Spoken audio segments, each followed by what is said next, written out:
hit him on the head. More broccoli? Philaphiliacs and Disney dust collectors. Today we will be reviewing, I think she was the 4th doll released in the Midnight Masquerade villain series that came out in Q4 of last year. And that is the wonderful, lovely Yzma! And of course she was voiced and performed by the wonderful, legendary Eartha Kitt. And I did want to take a moment just to kind of recognize not just, numerological significance, but just recognize the legend that is Eartha Kitt. She is the one who brought Yzma to life, that iconic voice and acting and nuances of performance. I love Eartha Kitt, and we just passed the 20th anniversary of Emperor's New Groove on December 15th of 2020, and it was released in 2000, of course. And Emperor's New Groove was, I think I've mentioned this before, it was always such a wonderful part of my growing up. Me and my sisters, that was our movie that we bonded over together. It's where our interests intersected. And so it was always a wonderful movie. And then at the same time, I wanted to bring up that it wasn't but 8 years later when Eartha Kitt actually passed away. She passed away on Christmas of 2008, the year that I graduated high school. And I just wanted to bring that up just to honor Eartha Kitt and kind of highlight just the significance in terms of the dates, because we've just passed that date and it's something to reflect on, and especially as we're about to appreciate and review this beautiful Yzma doll. And they have in the metallic holographic foiling outlining Yzma more purple and orange colors, which is definitely coherent and in theme with the doll itself.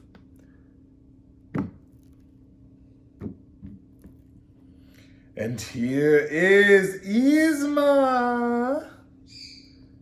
Now this doll I fell in love with. She actually was the only doll I intended to get from the Villains Midnight Masquerade series, and of course that did evolve into me just getting them all. But the presentation of the box is gorgeous. It has these Incan, it alludes to an Incan aesthetic, which is apropos because they were in Peru. But yeah, it just hints at an aesthetic that we would be familiar with and associate with Yzma and the movie. But yeah, let's remove the dust slip cover. I'll go ahead and take her out of the box as well. So here is the certificate of authenticity, and 3,175 of 4,500. And she sold out fast because I think a lot of people were planning on getting her, with her being one of the crowning jewels of this Midnight Masquerade villain series. She is exquisite. Like, we'll just start going over this beautiful, beautiful lady. Now the headdress I'll start with is absolutely iconic. It's such a diva moment to give to Yzma. All of these meticulously structured feathers that are adorning this headpiece. And it is all sculpted plastic, but it has to be in order to get this shape and get that quality that is so Yzma and so akin to the Emperor's New Groove animation aesthetic.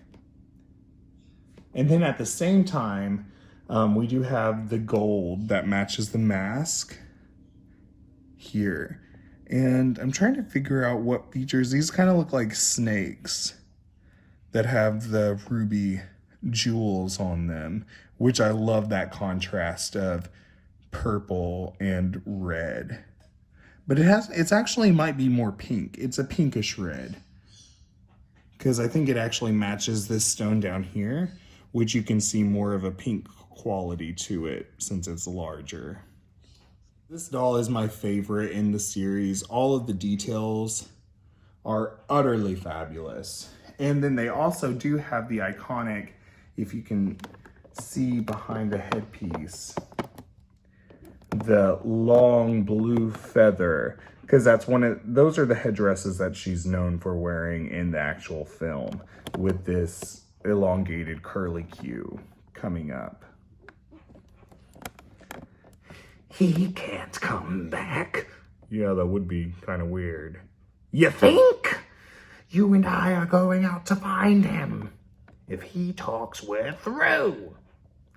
Okay, moving on.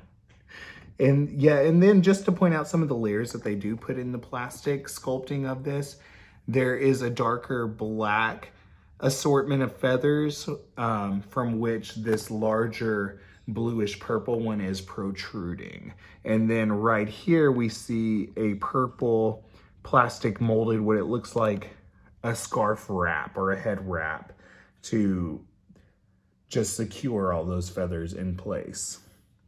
So there is a lot of detail in the sculpting, even in parts which you can't see from the box presentation, which is so awesome. And I'll kind of like, let's see. Oh, and here's kind of a tribute to our namesake for the dust collecting, Disney dust collecting.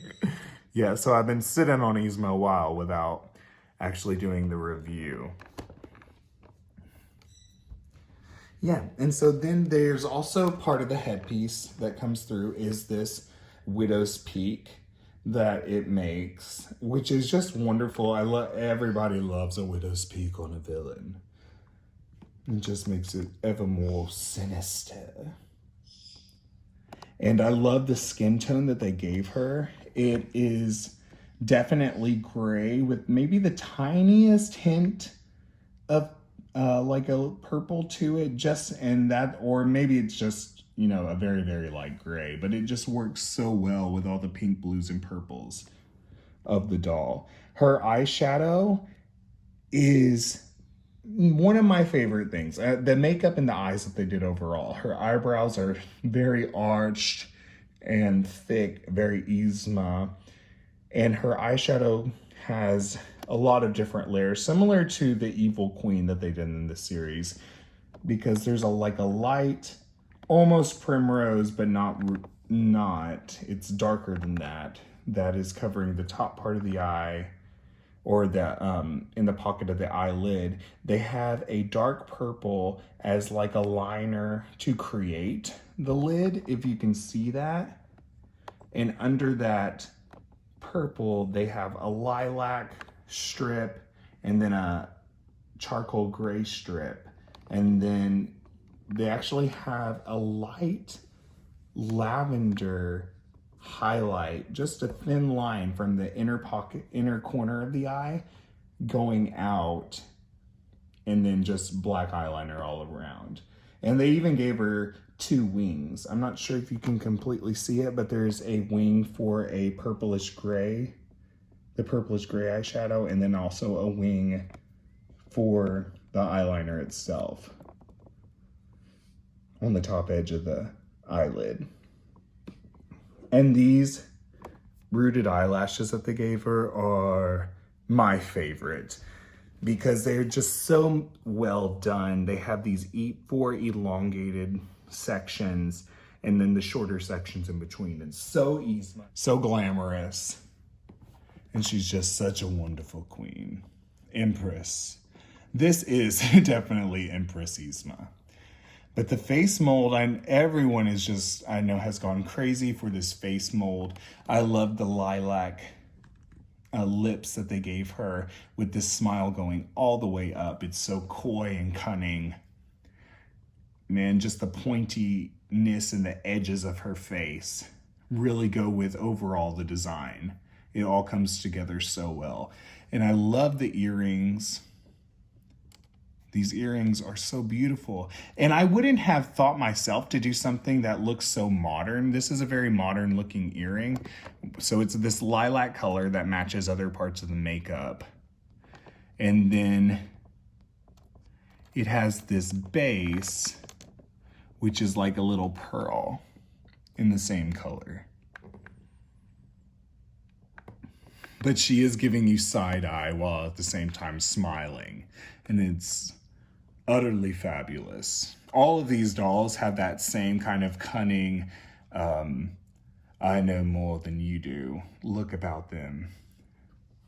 And then moving down, they did give her this leather collar that has a edging in gold. And that edge also has a reptilian type texture to it, which they love giving these villains, this reptile skin. They're like, all villains are reptiles. And then to be cohesive with that, they do have these cords. And I will say that the straps of the dress here are in gold, matching the gold edging of the neck collar. But it is braided. Like, those are the tiny little details that really make this doll pop. And also you can see that they gave a little bit more attention to her. And I love the way that when you go down to the actual top part of the dress, that it's asymmetrical and it's intentional. It's obviously intentional, but they did, it's such an Yzma color purple, because it is getting more into a bluish purple than some of these lilacs that are more hot up here. And it contrasts so well with the sleeve, the dainty sleeves that they give. Because that's one thing I love, is that there's so many textures here. There's the sharpness. All of these lines work together.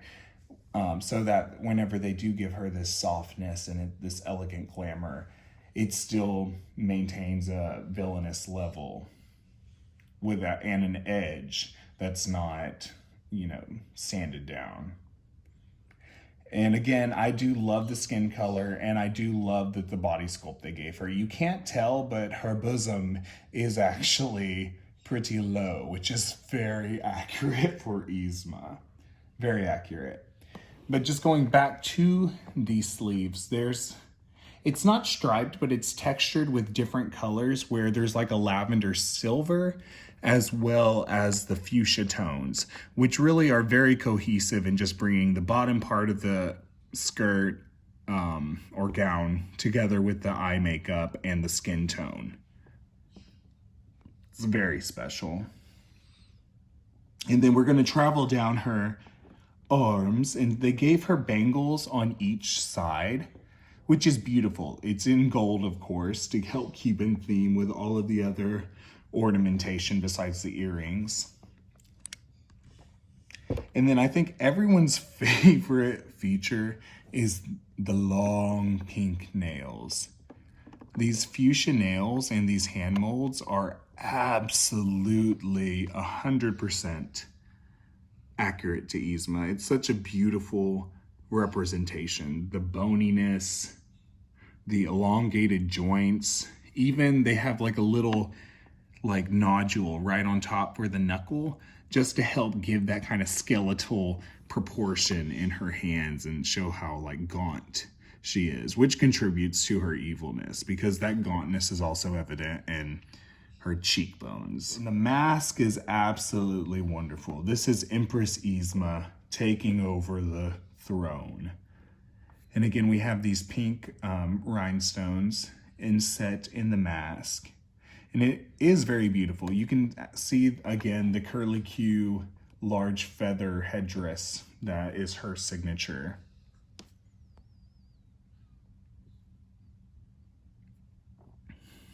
But yeah, overall, like, I will not debox this doll, but just the mask itself is one of the best masks in this series, besides maybe the Evil Queen. It's so wonderful. And it also has like a Cusco meets Yzma, like kind of a mashup feel in the actual look here. I mean, of course it's Yzma, you can tell by the nose and the chin and the cheekbones, but it also has sort of a, her being the imposter for Cusco. This is such a beautiful way to adorn her hips and her waist.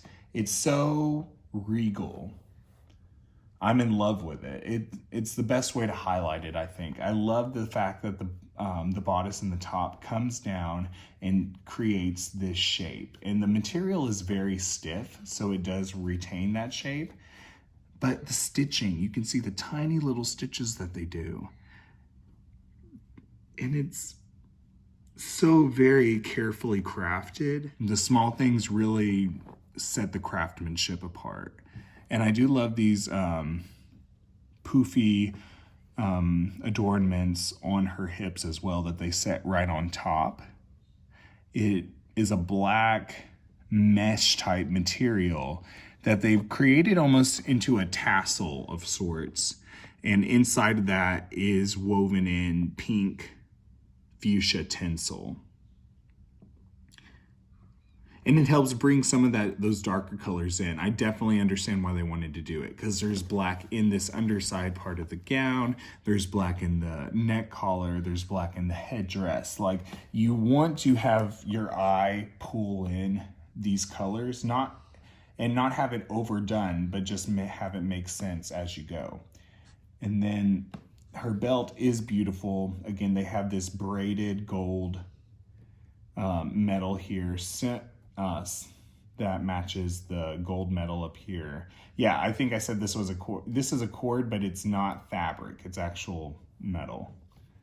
But they have it here as well with the hot pink with a reddish quality belt. And then this part here, we get that mermaid style silhouette on her gown and the lower skirt.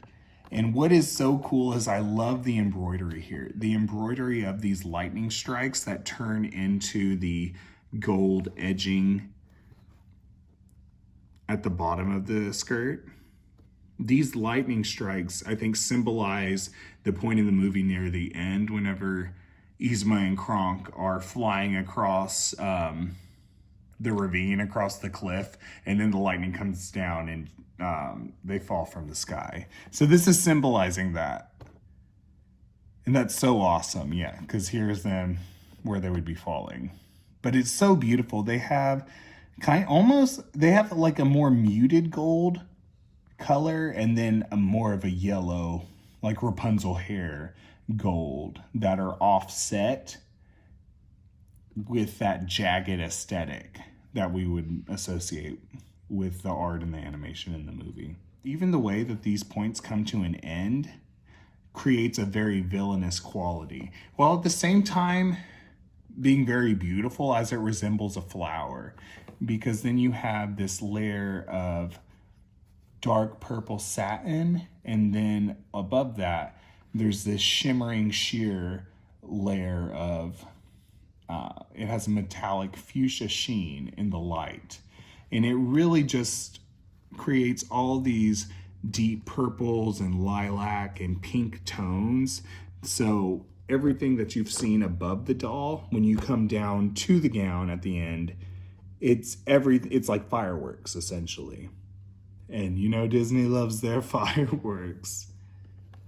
But yeah, I do love the shape. I love that they have the wire in the base part of the gown, because the back part is just like a black structured satin. It's a thicker satin, or it might actually be like a nylon. It kind of feels synthetic. But regardless, it's beautiful.